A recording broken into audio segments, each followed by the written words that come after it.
নমস্কার বন্ধুরা, আজকে নিয়ে এসেছি প্রচণ্ড গরমে দুপুরবেলায় বাঙালির অত্যন্ত প্রিয় জ্যান্ত রুই মাছের পাতলা ঝোলের রেসিপি।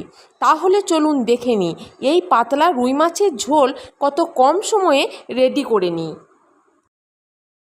সবার প্রথম আমি মাছগুলোতে লবণ হলুদ মাখিয়ে নিয়ে মাছগুলোকে আমি কষে নিচ্ছি। মাছগুলো আমার কষা হয়ে গেছে, এবার আমি মাছগুলোকে তুলে নেব।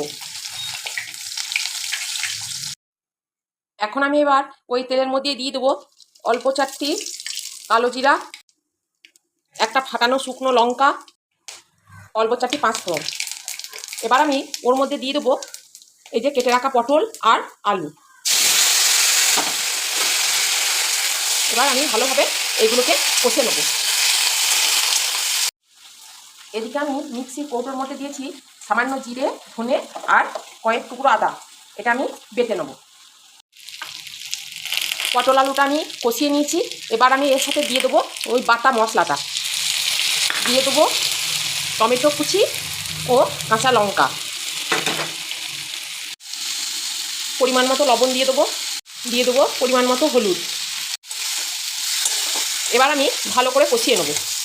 এখন তো প্রচণ্ড গরম পড়েছে, সেই জন্য আমি এরকম একটা পাতলা ঝোল করছি। এখানে বেশি ঝাল দিলে হবে না, মশলার পরিমাণও আমি অল্পই দিয়েছি।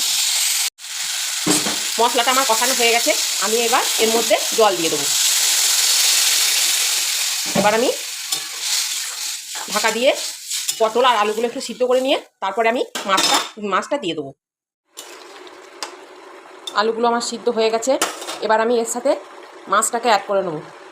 মাছটা দেওয়ার পরে আমি কিছুক্ষণ ফুটিয়ে নেব, ফুটিয়ে নিয়ে আমি নামিয়ে নেব।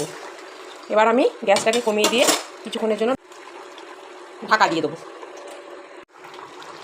রেডি হয়ে গেছে আমার এই গরমে পটল আলু মাছ দিয়ে পাতলা ঝোল। আপনারা চাইলে এখানে গরম মশলা দিতে পারেন, কিন্তু আমি গরম মশলা দিইনি।